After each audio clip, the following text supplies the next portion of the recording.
तत्त्वमसि त्वमेव प्रत्यक्षं ब्रह्म वदिष्यामि ऋतं वदिष्यामि सत्यं वदिष्यामि तन्नामवतु तद्वक्तारमवतु अवतु मामवतु वक्तारम् ॐ Savitri, Book 2, The Book of the Traveler of the Worlds, Canto 1, The World Stare, page 98.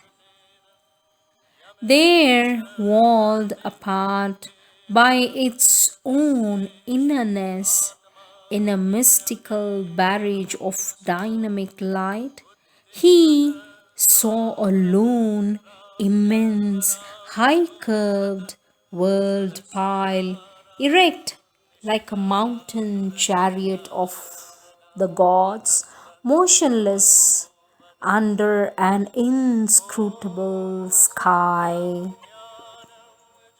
As if from matter's plinth and viewless base, to a top as viewless a carved sea of worlds, climbing with foam and waves to the supreme, ascended towards breadths immeasurable. It hoped to soar into the ineffable's reign. 100 levels raised it to the unknown. So it towered up to heights intangible and disappeared in the hushed conscious vast as climbs a storied temple tower to heaven built by the aspiring soul of man to live nearer to his dream of the invisible. Infinity calls to it as it dreams and climbs. Its spire touches the apex of the world, mounting into great voiceless stillnesses. It marries the earth to screened eternities. Amid the many systems of the one, made by an interpreting creative joy, alone it points us to our journey back out of a long self-loss in nature's deeps. Planted on earth, it holds in it all realms. It is a brief compendium of the vast. This was the single stair to being's goal, a summary of the stages of the spirit, its copy of the cosmic hierarchies refashioned in our secret air of self, a subtle pattern of the universe. It is within, below, without, above. Acting upon this visible nature scheme, it wakens our earth matter's heavy dose to think and feel and to react to joy.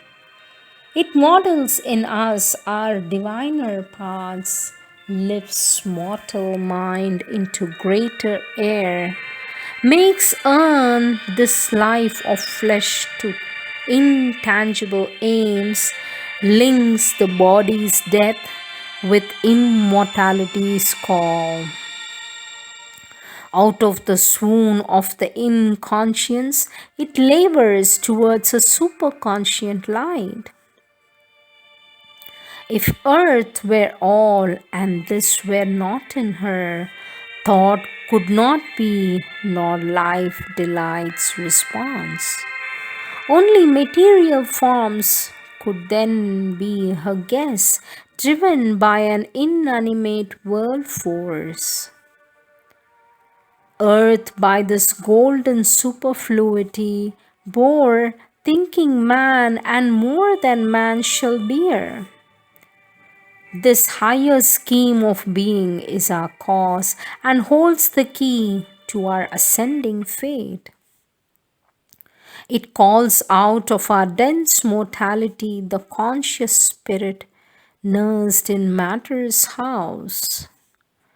The living symbol of these conscious planes, its influences and godheads of the unseen, its unthought logic of realities, acts, arisen from the unspoken truth in things, have fixed our inner life's slow scale degrees.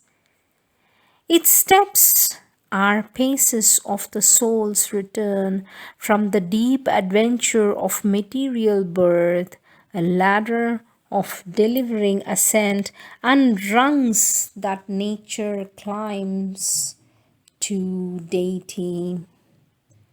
Once in the vigil of a deathless gaze, these grades had marked her giant downward plunge, the wide and prone leap of a godhead's fall.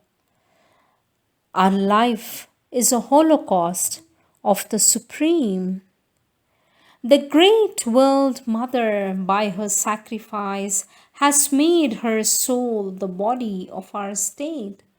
Accepting sorrow and unconsciousness, divinity slaps from its own splendors o'er the many patterned ground of all we are. An idol of self is our mortality. Our earth is a fragment and a residue. Her power is packed with the stuff of greater worlds and steeped in their color lusters, dimmed by her drowse, an atavism of higher births is hers.